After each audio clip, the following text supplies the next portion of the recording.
It's a big, bold subject that we are taking up today. And I want to start with a very basic, simple question. What is New India? It is not a slogan or a PR line. It is a reality that is taking shape before our very eyes. New India is digital, confident, global. New India is 1.4 billion people. It's the largest democracy on earth, the fastest growing major economy, the youngest population in the world, perhaps also the most impatient. We are a startup nation, we are a space power, and we are a voice of the global south. A country that negotiates with Washington, trades with Moscow, competes with China,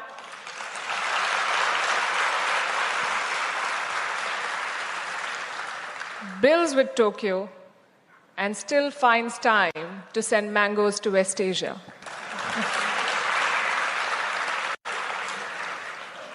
New India does not ask for a seat at the table. We build the table and tell the world to join.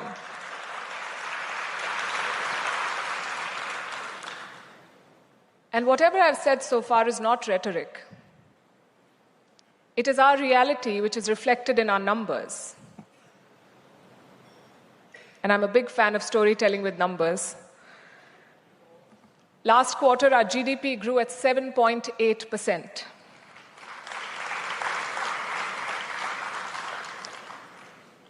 And this happened at a time when the US is staring at a slowdown. You must have seen the latest Fitch report.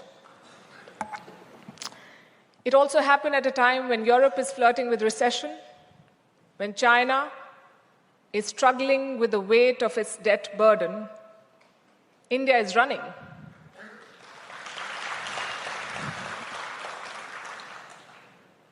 Last month, UPI crossed 20 billion transactions, total value more than 24 lakh crore rupees. It's a world record, and we are far from done. India is the world's fourth largest economy, on course to becoming the third largest by 2027, behind just US and China, ahead of Germany and Japan.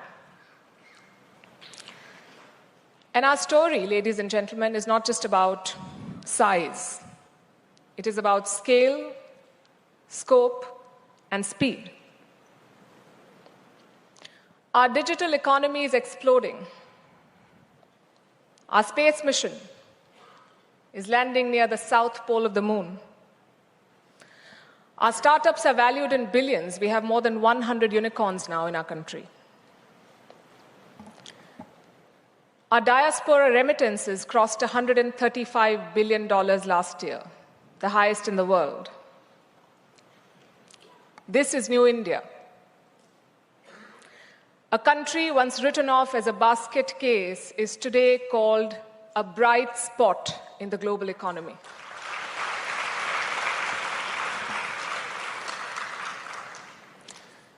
So what makes New India tick?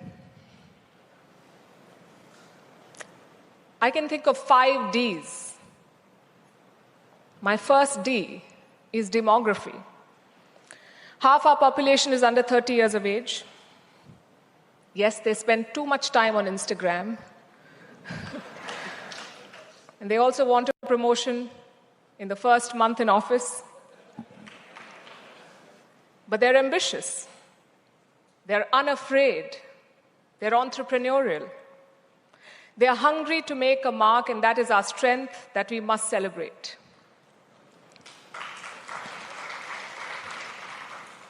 My second D is democracy. In a world that is drifting towards authoritarianism, India stands out. We are very chaotic. We argue, we disagree, we protest, we vote. But we move on. We've always had a peaceful transition of power. And sometimes it feels like democracy is slowing us down. But we must remember that democracy is also what saves us. It is what makes us who we are, a noisy, chaotic family of 1.4 billion people. The third D on my list is diversity. 22 official languages, hundreds of dialects, and every religion under the sun. India is not a melting pot. We are a very big thali, where every dish retains its unique taste and together it makes a meal.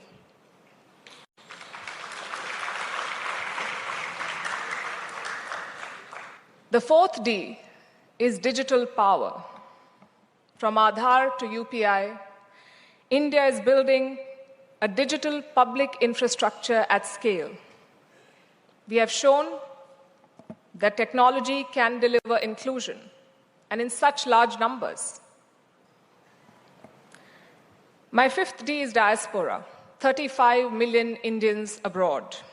Policymakers, CEOs of global giants, doctors, engineers, entrepreneurs. They are India's brand ambassadors. No PR agency can match them. Now, if you put these 5 Ds together, demography, democracy, diversity, digital power, diaspora, what you get is a country that is not just a regional player, it is a global power. Not just a market, but a shaper of rules. Not just a voice, but an agenda setter.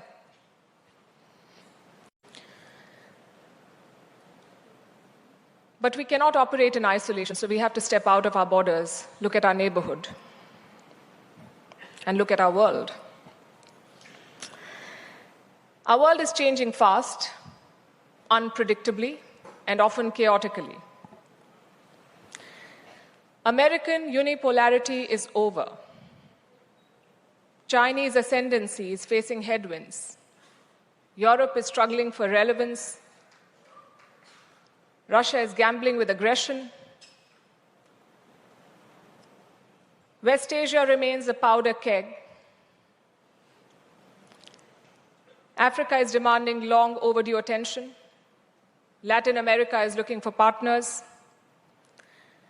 The institutions created after the Second World War are showing their age. Today, the United Nations Security Council does not reflect the realities of 2025. It reflects the realities of 1945.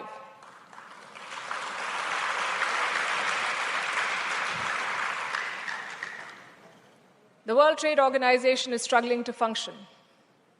The IMF and the World Bank face questions of legitimacy.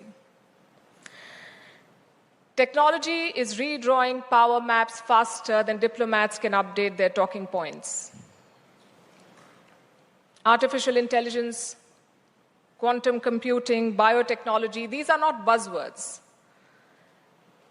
These are the new currencies of global influence. Climate change, it does not respect national borders. It does not respect protocol. It creates new vulnerabilities, new conflicts, new migration patterns. And everywhere, nationalism is resurgent, not always in the best way. The promise of borderless globalization has given way to strategic patriotism. This is not a stable world order. This is a world in transition, where rules are being rewritten, power is being redistributed, and alliances are being reconsidered. And for decades, India was a recipient of these changes. We adapted to what the world decided and did. But today we have the opportunity. And why just opportunity? I would say today we have the responsibility to shape our world ourselves. So the question is, how do we do that? We do it with a domestic policy that does justice to our talent and our aspirations, and a foreign policy that is bold, agile, and unapologetic.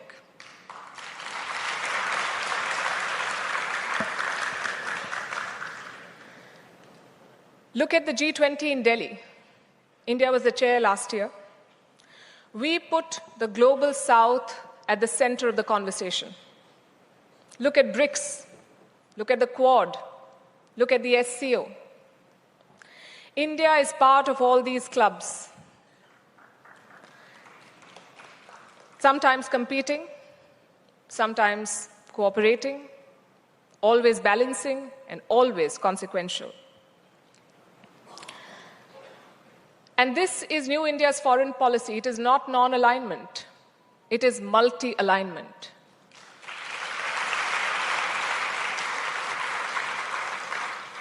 We engage with everyone, but we depend on no one.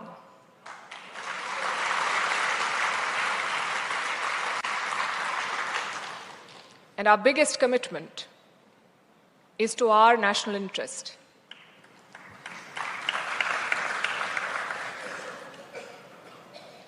And it's not easy to walk this path, especially in a neighborhood as difficult as ours. I would say South Asia is one of the most volatile regions in the world today. Look at the past 3 years. Coup in Myanmar, economic collapse in Sri Lanka, radical takeover in Bangladesh, and I'm sure you followed what happened in Nepal this week. Nepal is our closest neighbor and closest, oldest civilizational partner. This week it was in turmoil. The government tried to ban social media, Gen Z hit the streets. Dozens of people died, protesters clashed with the police, the Prime Minister had to resign, now they have an interim government in place, social media has been restored. But Nepal's fault lines have not been addressed.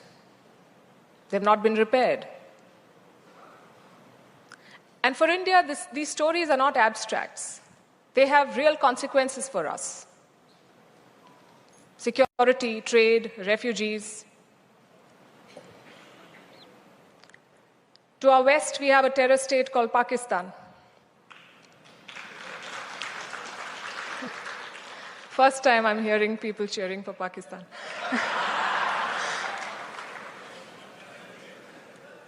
We have Afghanistan that is ruled by the Taliban. And we have China, which remains our biggest challenge. I think the handshakes in Tianjin will not change China's DNA. We must remember that. Our friendship may be framed on paper, India and China. But the reality is steel and barbed wire along the LAC. And we must remember that. China wants Asia for itself. India says there's room for all of us to grow. And that contest will define this century.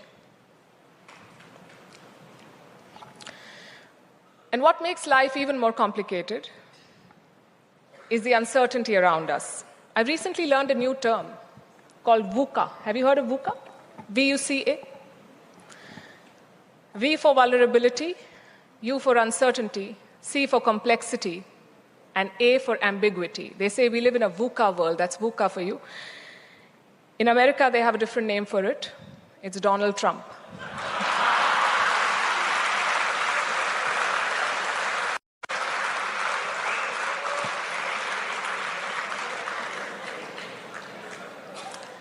His tariffs have single-handedly destabilized the world. He believes, I think he truly believes that it's a magic wand. But it's proven to be a wrecking ball, and no one's telling him that. He wants to sell us corn and dairy, and he wants us to stop buying Russian oil. So what has India done? We continue talking. We pursue a deal. But we insist on a deal that works for both of us. Again, that's New India for you. We stand our ground.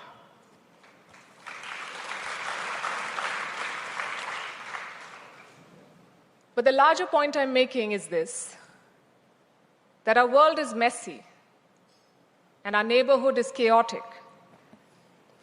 And it is in this setting that India must maintain its momentum. Plus, we have our own challenges that we cannot afford to ignore. I will not sugarcoat reality for you. I'm sure you did not call me here to offer comfortable platitudes. It's important that we do an honest assessment. If we are to grow, we must understand our strengths and our limitations with unflinching clarity. Because opportunity does not automatically translate into achievement.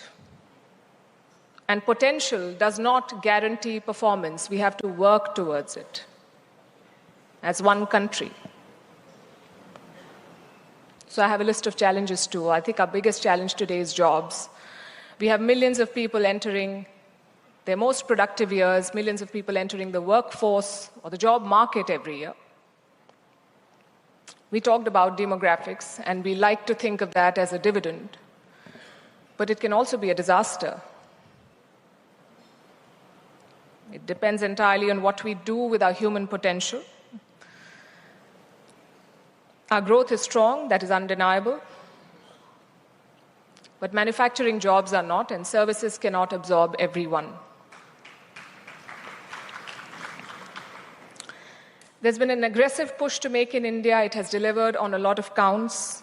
But as things stand, even today, we still risk skipping the industrial phase that creates mass employment. And this is linked to our second challenge, which is human capital. You mentioned Sundar Pichai. I did not understand Tamil, but I got that. So at the top, we have created Sundar Pichais and Satya Nadellas. But at the bottom, we've also left millions behind. The education gaps, the health gaps, the skill gaps, they're all real and they must be addressed urgently. Our third challenge is institutions. Do you know how many pending court cases we have in our country? 50 million. 50 million. Our justice system is clogged. In a digital world, our bureaucracy is still moving at analog speed. And I don't want to take away from the efforts that have been made to boost efficiency. We have made leaps. And yet, we have regulations that create roadblocks rather than roads. The fourth challenge is social cohesion. Our diversity is a strength only if it is maintained and managed well. But it's a vulnerability if it is exploited by vested interests. Polarization, inequality, gender gaps, these are not social issues. These are strategic limitations on our national power. The fifth is environment. It is a challenge. It's a story that repeats every year. Delhi chokes. We are bracing for that season to come. Chennai floods. Farmers face droughts. Again, these are present constraints on our development. And the sixth, and my favorite topic, unfortunately, is global perception. Old stereotypes still haunt us. We may have reached the moon, but the world is still talking about snake charmers, call centers, poverty porn. The world often sees us through someone else's lens. And that narrative must change, and no one else is going to do it for us. We have to do it for ourselves. We have to take charge of our story.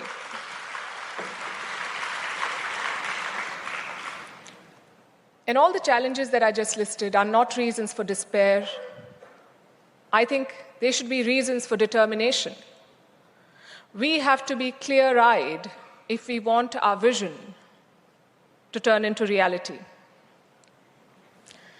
Thankfully for us, India also stands at a vantage point. The great supply chain reorganization is underway. I keep talking about it on my show. The pandemic and the politics that followed has taught the world the risks of overdependence on China, so companies are looking for other markets, they're relocating, and India offers a compelling alternative. I think the best example is Apple. Apple is making iPhones in India, and this is not just an investment story. When one of the world's most valuable companies invests in India, builds in India, commits to India, then it's a message to the whole world.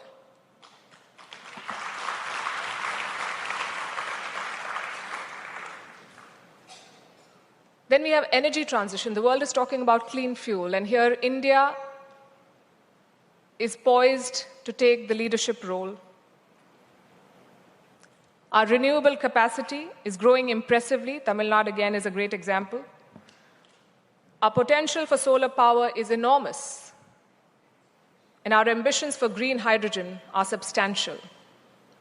We must take the lead here. I've already spoken about the digital transformation, Aadhaar, UPI, DigiLocker. We built the pipes. Our technology talent is globally recognized, but what we need to focus on is tech sovereignty. We need to build our systems at home for ourselves and to share with the world. We can't just be creating a big market for Silicon Valley. And finally, global governance. India must take the lead here. Like I said, international institutions are outdated. Our G20 presidency showed the world what is possible. We brought the African Union into the fold. In a divided world, India has emerged as a bridging power.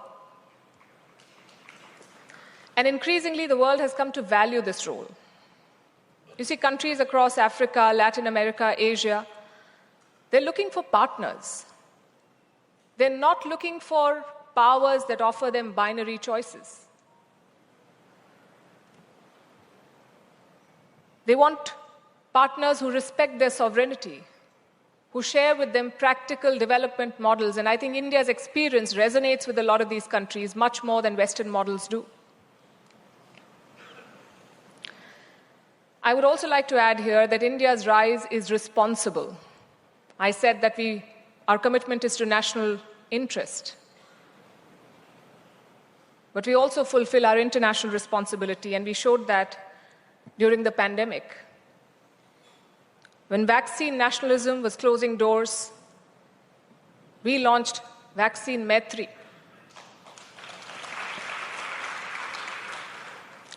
India sent vaccine doses and medical supplies to more than 100 countries because our strategy was solidarity. On climate, we co-founded the International Solar Alliance. More than 100 countries are part of it. Again, this puts the Global South at the heart of the energy transition. And then, of course, our digital public goods. Countries are increasingly learning from them and adopting them. So we don't just speak for the Global South, we also build for it. And a big part of what we're building is strength, including military strength. India is emerging as a defense exporter. And we are offering the world systems which are affordable and reliable. And we showed what they're capable of in Operation Sindoor.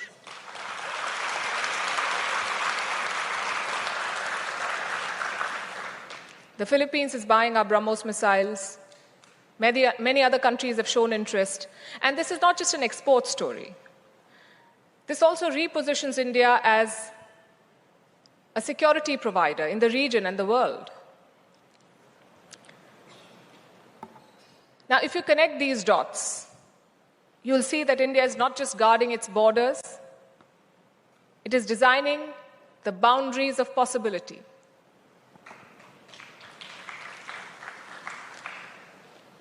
And to make the most of it, we have to address one more question.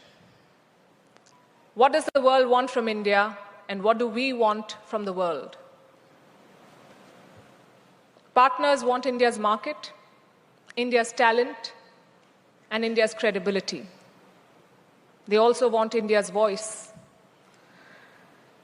Because we can speak to Washington and Moscow, Iran and Israel, China and Japan, often in the same sentence.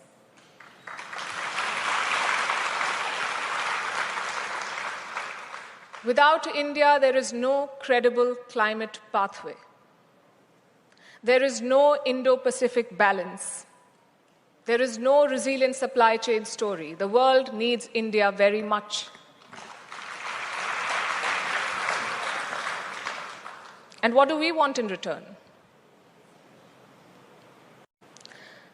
We want respect for our choices. We want room for our growth. We want fair rules for tech, trade, and climate. Not lectures, but latitude.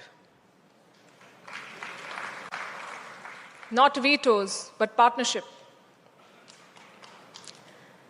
So New India must define the red lines and set expectations. And this will happen with a deeper change, which I dare say is already underway. It is less visible than GDP, but more powerful than policy. It is the cultural code of our country that is catching up with our capabilities. We are done with self-doubt. We don't dismiss tradition as an enemy of modernization. We don't treat ambition as arrogance. We don't confuse noise with relevance. We are comfortable saying no when it matters, yes when it makes sense, and not yet when prudence demands patience. So what is the message today? India's rise is not inevitable. India's rise is intentional. This new India that we all dream of, that we talk about, must be built brick by brick, bite by bite. It will take ambition. It will also take patience, boldness and humility, strength and compassion. And the world is watching us, some with hope, some with envy, and some with doubt. It is not our job to prove them wrong. It is our job to prove ourselves right.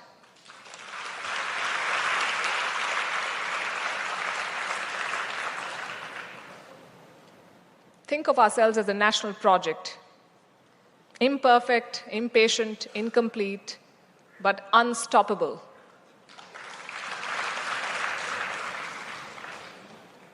And the world better make room, because India has arrived and it is here to stay. Thank you.